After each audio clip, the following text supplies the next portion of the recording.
Hello everyone, and thank you for clicking on another one of my videos. I am Screen Scene Guru doing a movie update. This is on the Spider-Man 4 Brand New Day. We've got casting announcements, which are very exciting. We've also got comic book reviews to dive into, so be sure to check out the video, leave a like, comment, and subscribe.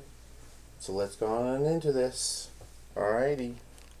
Starting off with our first topic, we have the introduction of new cast members for the fourth Spider-Man out of this new trilogy. We're going to be getting Brand New Day, which is set to come out in 2026, which is really exciting. Let me pull up this article real quick. Alright, back in session. We've got the introduction of Florence Pugh, which is Yelena Belova. She was introduced in the Black Widow film. She was also in Thunderbolts recently, which is really cool to hear that we're going to be getting Yelena returning for Spider-Man 4. Going on to some more news pulled up right here. Let's see, we've got stories of Tramelltillman being introduced as a new villain in Spider-Man 4. This is actor from Severance. A lot of people are speculating that he's going to be our new Norman Osborn, which I think is a really cool idea. Hence the Green Goblin mask at the beginning of the intro. But very interesting stuff here. We do still have the rumors of who Sadie Silk might play. We don't really know. It could be Jean Grey or Mayday Parker. Very interesting to hear that Mark Ruffalo has joined the cast as the Hulk. So they're going to be introducing a lot of characters in this Spider-Man film. But really cool to hear that we're going to be getting a Black Widow involved in this. And let's see, going on, we've got also the Scorpion has been announced, which is really cool because they never really got to use the Scorpion. I do want to bring up real quick IMDb just to pull up the Friendly Neighborhood Spider-Man show. That was on Disney Plus.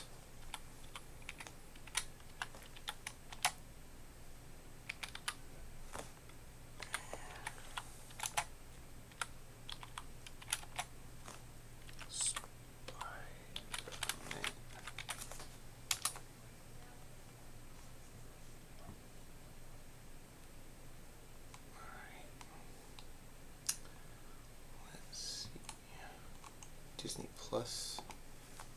Give me older ones.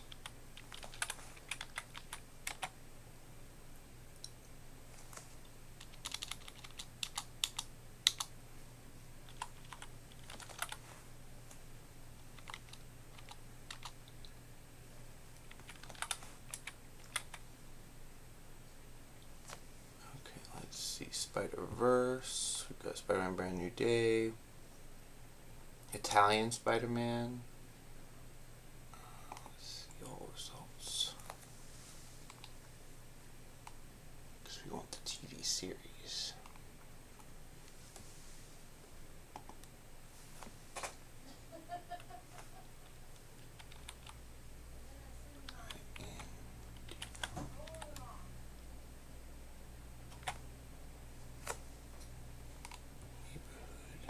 Okay, I found it. Your Friendly Neighborhood Spider-Man came out this year, 2025, on Disney Plus. Going into the episodes, let's see. Animated series follows Peter Parker on his way to becoming Spider-Man in the MCU with a journey unlike we've seen before and a style that celebrates the character's early comic book roots. So yeah, very interesting. They did like a 3D style, which was kind of cool. They had 12 episodes together, so that was a lot. But I've just gone into the first episode, the premiere, because I'm catching up. So let's go into this real quick.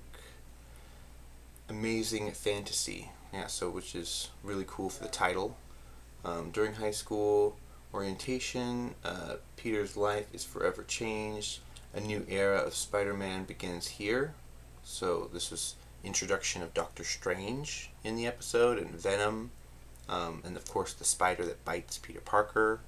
There's a bit of drama that goes on, but the new spider suit that he's developing with gas was kind of interesting. I thought that was weird, but it is cool that they go on and show off different spider suits. I'm definitely going to keep watching it.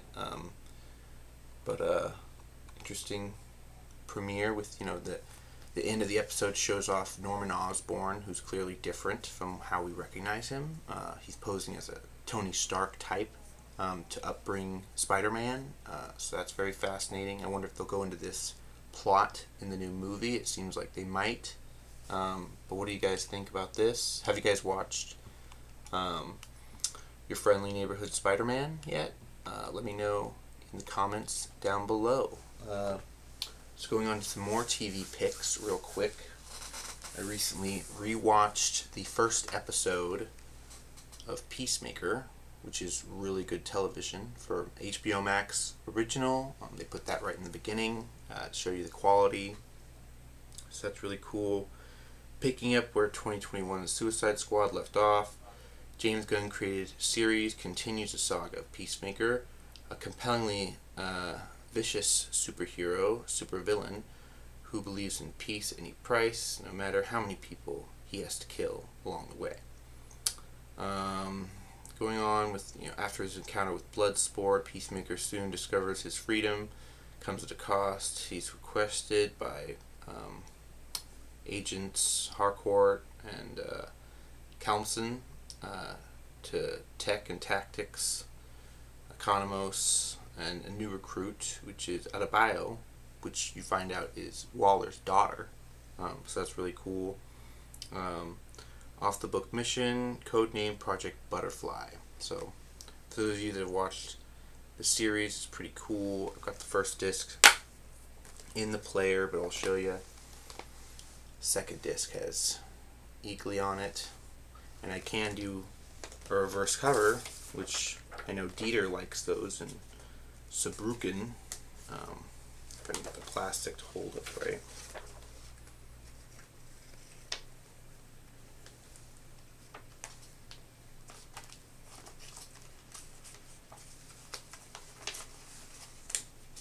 Pretty cool they do back art cover. Sometimes they don't really care about doing stuff like that, but depending on the company, makes it. Alright, I'll close it now. Get it a little more straight in there. Alright. That's pretty cool. Artwork. And on the back, gives you the episode, the title episode. So episode 1, A Whole New World. Best Friends Forever. Better Off Dead. The Chode Less Traveled, which is pretty funny. And then disc 2, we've also got special features to go into, because I haven't watched the special features for this yet, Peacemaker Season 1.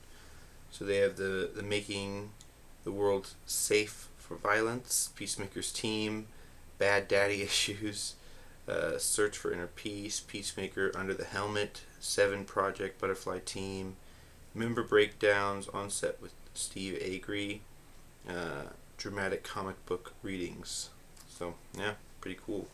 And then we got disc 2, Monkey Dory, Mern After Reading, Stop Dragging My Heart Around, and It's a Cow or Never. So 8 episodes in total. I'm going to rewatch the first season. But they've also got gag reels, Unlocking the Quantum Unfolding Storage Area. So that might be a really cool special feature, given that season 2 just started. Peacemaker, Vigilante BFFs. So what do you really think of Peacemaker? Daniel Brooks explains DC Universe, Keeping the Tweets, Dance for Peace, How to Properly Give a Fuck. So pretty cool special features. Highly recommend you guys check out Peacemaker Season 1 on Max. You guys can stream it, or you can do as I did, get the physical media. Putting the slipcover back.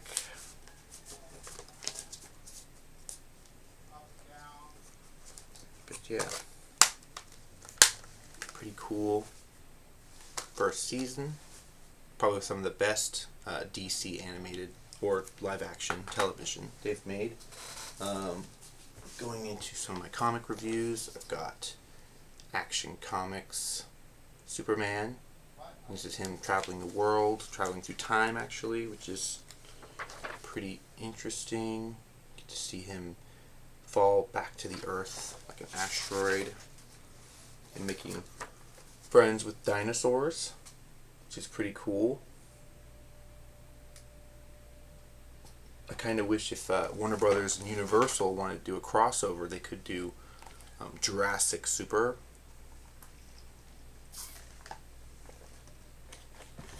Which I think would be successful for them. Going on, we can see Superman with no cape, which is an interesting look.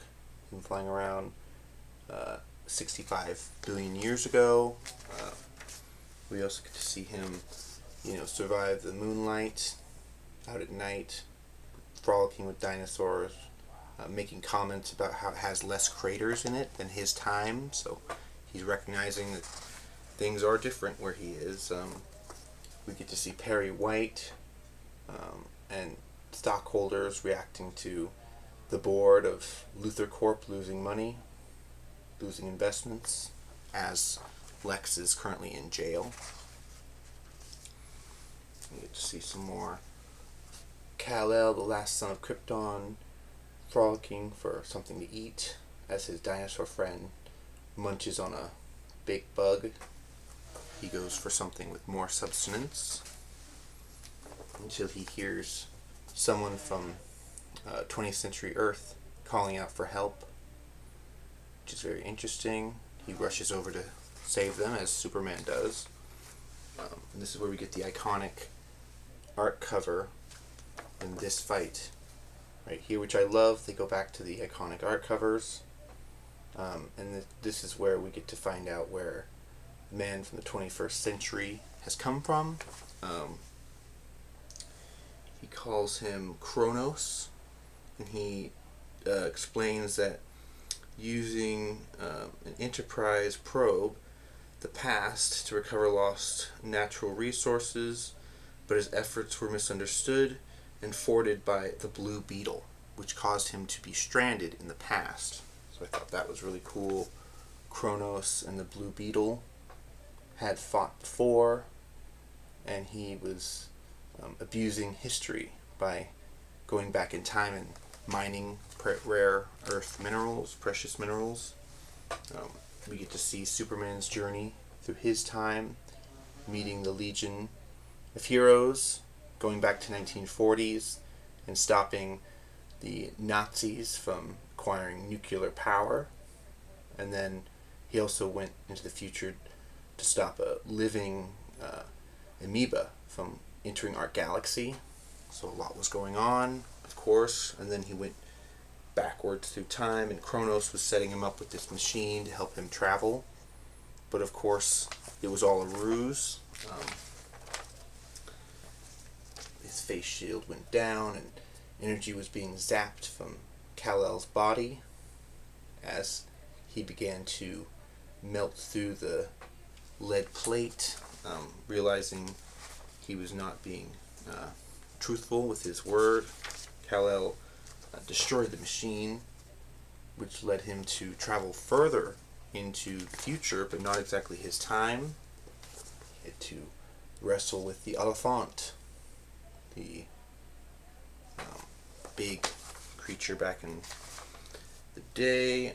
He also faced off with flying over the terrain of Sabretooth, flying up into space. He knew that talking with Kronos, he had to build up momentum and explosion to send him hurtling through time. So he had to find this ancient race called the Hivarian, which developed in between the time of the dinosaurs and our current day. But they had a technologically advanced civilization and culture that he had learned about in the Fortress of Solitude from the crystals.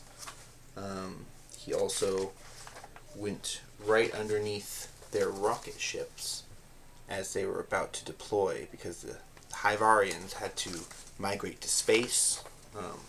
So he was able to get the explosion impact direct hit and travel further through time, trying to get back to his modern age.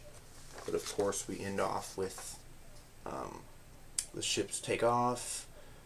Kal-El wakes up in the forest, followed by hoof steps of a carriage and horseback.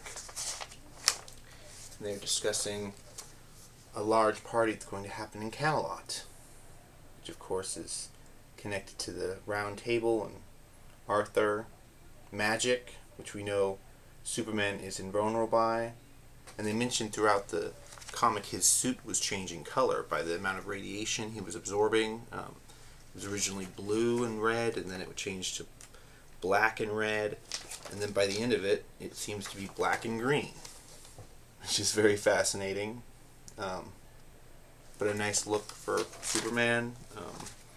This was issue, let's see, 664, and it came out in 1991, so pretty good Superman Phase 5 comic. Check that out. Pretty cool. And that dino definitely had to see a dentist after biting into the last son of Krypton. But what did you guys think of all the movie news that's happening currently? They are shooting Greta Gerwig's Narnia film currently with stand-ins, prosthetic or green screen actors and whatnot for the creature features. But very interesting stuff here. I am going to be continually watching Friendly Neighborhood Spider-Man, because it sounds like the plot of the show is going to be heavily influencing the movie going forward. So yeah, let me know what you guys' thoughts are on all of this. What have you been watching? Let me know down below. You can follow my channel on Instagram, TikTok, also on Threads, @SceneScreenGuru. But until next time, guys, bye-bye. Have a good one.